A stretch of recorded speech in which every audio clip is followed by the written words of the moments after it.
The Tale of Peter Rabbit.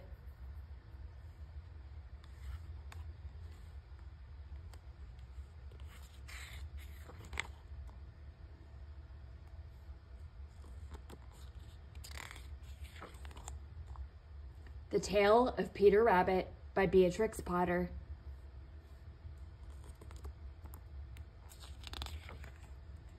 Once upon a time, there were 4 little rabbits, and their names were Flopsy, Mopsy, Cottontail, and Peter. They lived with their mother in a sandbank underneath the root of a very big fir tree.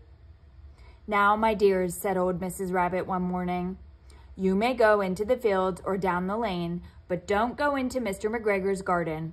Your father had an accident there. He was put in a pie by Mrs. McGregor."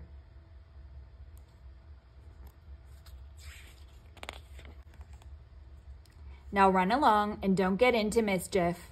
I am going out."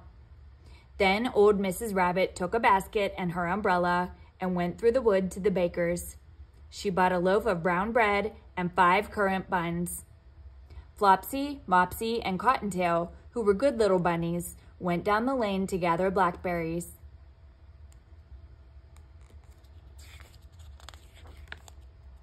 But Peter, who was very naughty, ran straight away to Mr. McGregor's garden and squeezed under the gate.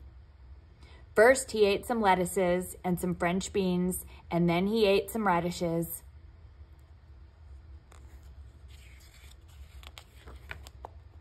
And then, feeling rather sick, he went to look for some parsley. But round the end of a cucumber frame, whom should he meet but Mr. McGregor? Mr. McGregor was on his hands and knees planting out young cabbages, but he jumped up and ran after Peter, waving a rake and calling out, "Stop, thief!"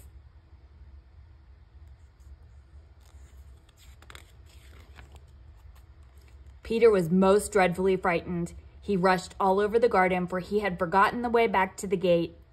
He lost one of his shoes among the cabbages and the other shoe amongst the potatoes. After losing them, he ran on 4 legs and went faster, so that I think he might have got away altogether if he had not unfortunately run into a gooseberry net and got caught by the large buttons on his jacket. It was a blue jacket with brass buttons, quite new.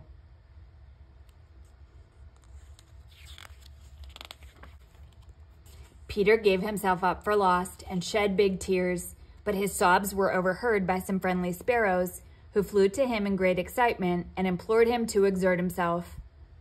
Mr. McGregor came up with a sieve, which he intended to pop upon the top of Peter, but Peter wriggled out just in time, leaving his jacket behind him, and rushed into the tool shed and jumped into a can. It would have been a beautiful thing to hide in if it had not had so much water in it. Mr. McGregor was quite sure that Peter was somewhere in the tool shed, perhaps hidden underneath a flower pot. He began to turn them over carefully, looking under each. Presently, Peter sneezed. "Kerchoo!" Mr. McGregor was after him in no time, and tried to put his foot upon Peter, who jumped out of a window, upsetting 3 plants. The window was too small for Mr. McGregor, and he was tired of running after Peter. He went back to his work. Peter sat down to rest. He was out of breath and trembling with fright, and he had not the least idea which way to go. Also, he was very damp with sitting in that can. After a time, he began to wander about, going lippity-lippity, not very fast, and looking all round.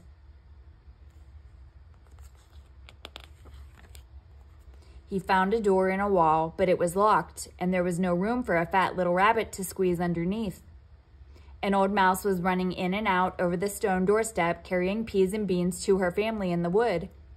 Peter asked her the way to the gate, but she had such a large pea in her mouth that she could not answer. She only shook her head at him. Peter began to cry. Then he tried to find his way straight across the garden, but he became more and more puzzled. Presently, he came to a pond where Mr. McGregor filled his water cans. A white cat was staring at some goldfish. She sat very, very still, but now and then the tip of her tail twitched as if it were alive. Peter thought it best to go away without speaking to her. He had heard about cats from his cousin, little Benjamin Bunny. He went back towards the tool shed, but suddenly, quite close to him, he heard the noise of a hoe. Scritch, scratch, scratch, scritch. Peter scuttered underneath the bushes, but presently, as nothing happened, he came out and climbed upon a wheelbarrow and peeped over. The first thing he saw was Mr. McGregor hoeing onions. His back was turned towards Peter, and beyond him was the gate.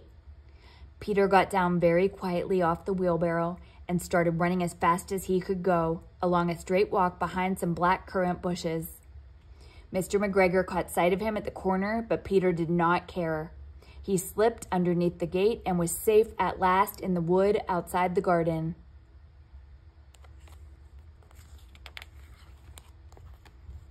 Mr. McGregor hung up the little jacket and the shoes for a scarecrow to frighten the blackbirds. Peter never stopped running or looked behind him till he got home to the big fir tree. He was so tired that he flopped down upon the nice soft sand on the floor of the rabbit hole and shut his eyes.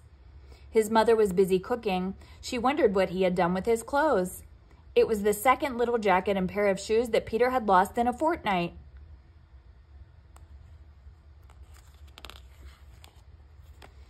I am sorry to say that Peter was not very well during the evening. His mother put him to bed and made some chamomile tea, and she gave a dose of it to Peter. 1 tablespoonful to be taken at bedtime. But Flopsy, Mopsy, and Cottontail had bread and milk and blackberries for supper.